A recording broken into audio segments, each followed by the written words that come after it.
Okay, I finished watching this episode probably about a minute ago. Should I have more time to process it? Yes.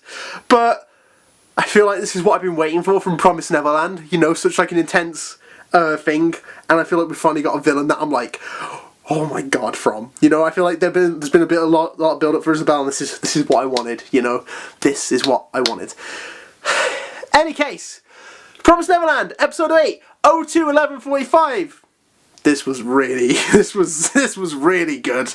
This is what I wanted to see from Isabel, and like it's like almost like, okay, all the breaks out of the way, this is like go time, and I'm loving it. So, episode starts off even learning about the truth of the message that Crone got, which, like I said last time, is basically like being stabbed, because she learns she's going to be a mom to another farm, and of course at first she's happy, but very quickly she's like, oh no, I can't. Isabel's like, I've constantly recommended you, it's time to go out your way, which is very much Isabel style. As we learn throughout this episode, I keep saying chapter, I haven't read it, I swear. January. That isn't a joke or anything, like this is me saying January. I haven't read it, that's why I'm so excited about seeing what I'm seeing. Yes, but obviously, turns out it's a lie, surprise, surprise, and it's all just like a big charade like everything else is, and that Crone actually uses the time, and this is the first time we actually meet Grandmother, and she's also pretty scary too, in a great way, because obviously like we learn about how they work, and she's like, they're trying to escape, and Grandmother isn't that bothered about it. She doesn't really care, because she's very much like, it's always been like this. But you know what? It's all about how we keep control of them, and we leave Isabel alone because she's good at what she does, and she's very special with what she does. Which leads to the question, why did they send someone there in the first place? Maybe they were concerned with her, but obviously she's got everything under control. And then we got that end scene with obviously you think Crone might actually just get it back, and all of a sudden the giant demon shows up, and obviously, you know, it's the opposites, you know, that kind of make it stand out. So obviously you got all the kids just about to eat food and everything, it's going to be super nice. And then you've got Crone having to fend off this giant demon who's like, you know, who's ready to eat her, and like the gates come down as her fate is sealed and the mealtime is about to begin. And it's quite a sad scene as well. They use this bit of music, it sounds very similar to Bach's Air on G String. It's a very famous piece of music. If I play it, I'll play it for you now. If I do play it, you better play it, Mal, you're gonna look like a twat.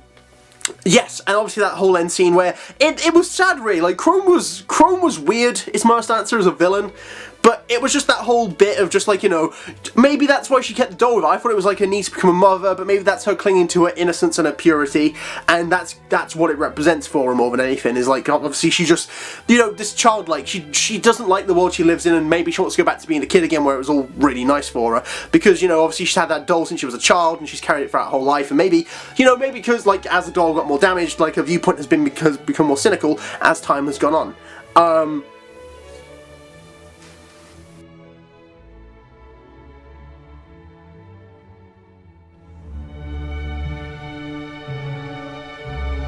So obviously, you know, Crone at the very end is like, you kids better escape and change this damn world out there so nothing else can happen. So you do feel some sympathy for Crone at the end, which is great, considering the whole time I was like, ugh, with Crone, and now I'm like, with Crone, like, it's sad, like, but you know, you kind of see where she's coming from a bit more. It's not like I'm like Crone's the best character or anything, but you know what, it is what it is, and I appreciate that they went to that little level to make me try and feel some sympathy for Crone. But Grandmother's definitely pretty evil. I mean, as she's dying, you know, she's cornered, she has a smile on her face. Grandmother's just watching gleefully, to be honest, and as it carries on, you know, I don't know whether the flower finishes off or the demon does, but obviously, like, he holds up the flower, and maybe that's what they do. They absorb the energy from the flowers, and maybe, you know, they eat the flowers or something instead of eating the humans. I don't really know, because I thought they were about eating brains, but the flowers are there too. Maybe it shows, like, you know, how much of a good meal they make or something. And maybe there is something to do with this drastic change from happiness to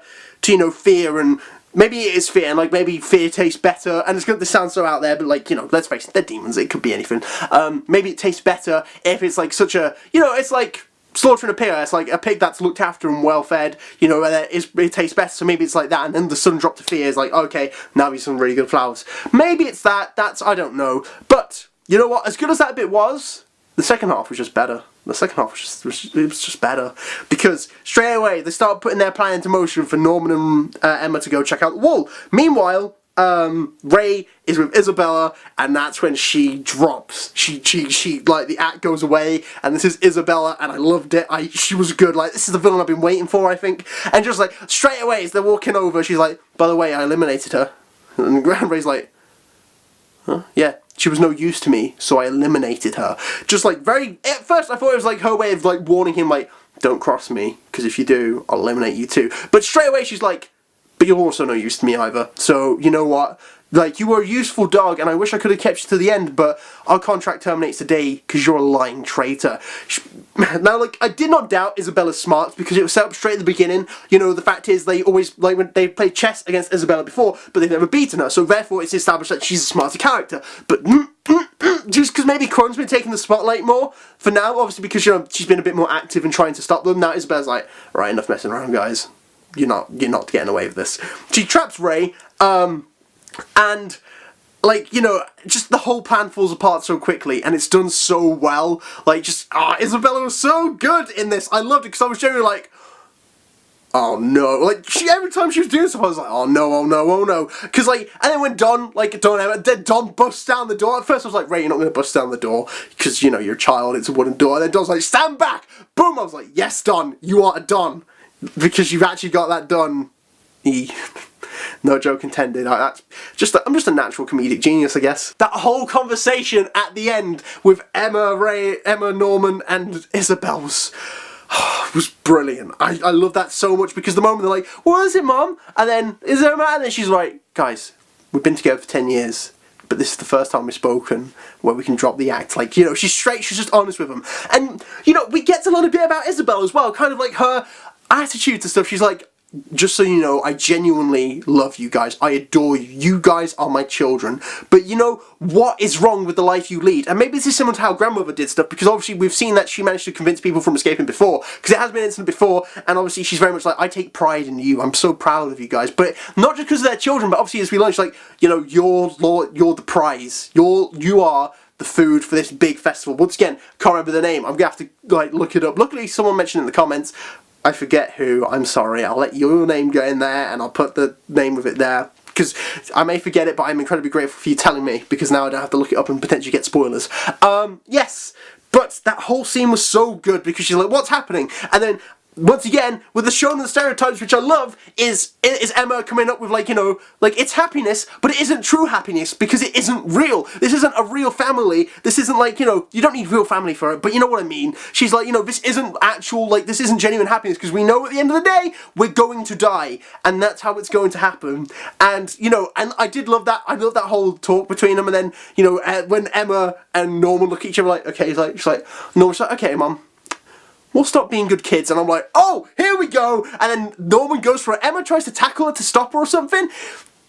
Oh my god, that bone crunch. That bone crunch was so good, because the moment Norman's grabbed the bag, you know, you say, as Don, Gilda, and Ray show up. And by the way, she knew there was 5 of them, not 3. She doesn't know about how that everyone's planning to escape, so she doesn't know everything, but she at least gets that there's something going on. Like, she's got a good idea what's happening, just not the whole idea. And maybe that's because of the information Ray has fed her over time. Who knows? But, and then just, the fact is, this is the kind of things I want to see. Not obviously children's bones being broken, but more the fact of, like, genuinely, I need to know what's going to happen next. And maybe that's why I'm doing the review so quickly after watching it, is because I genuinely just want to watch the next episode now, because this was so good, like, such a great ending to the episode, because first of all, Emma's leg's broken, she can't escape, she is gonna be out of it for a bit. Like, there's no way they can escape on time. And then she's like, you'll have to sit back and celebrate, because Norman, your day's coming up. We know, we've got a date for you. I got an order yesterday. So she lied to Ray, of course, because she didn't care about him.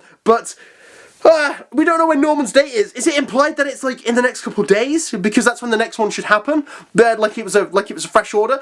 And I generally don't know, and I'm panicking because the odds are actually against them. And then when they get back, who are they focused on a lot?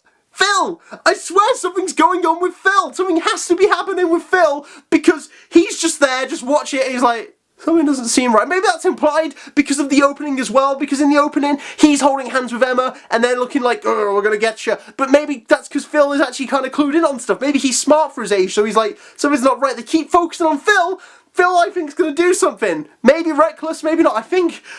I don't know. Oh dear. But it was so good. I loved that episode, you know, like, Promised Neverland's kind of been alright, but this was really good. Yeah, Crone's death was alright, but, like, it's like, no, it was fine, but I've said it a few times before, I think it would have been better as, like, the end of an episode, which they can't do, because of the pace of the show, but in a chapter format, I imagine that was probably quite intense, especially reading it week to week. However, the Isabel stuff was so great, it was so good.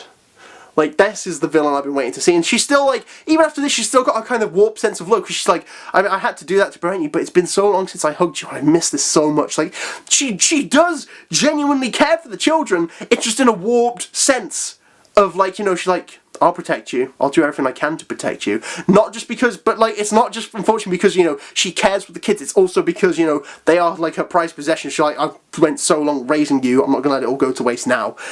Yeah, she's been very smug, and just that face, oh my god, she's very good. She's a good one. She's a good old villain.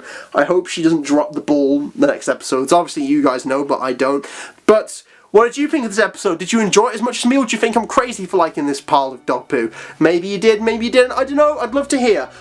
Subscribe if you want to see more reviews. They do come out at some point, normally late though, unfortunately. And like this if you liked it, I don't know.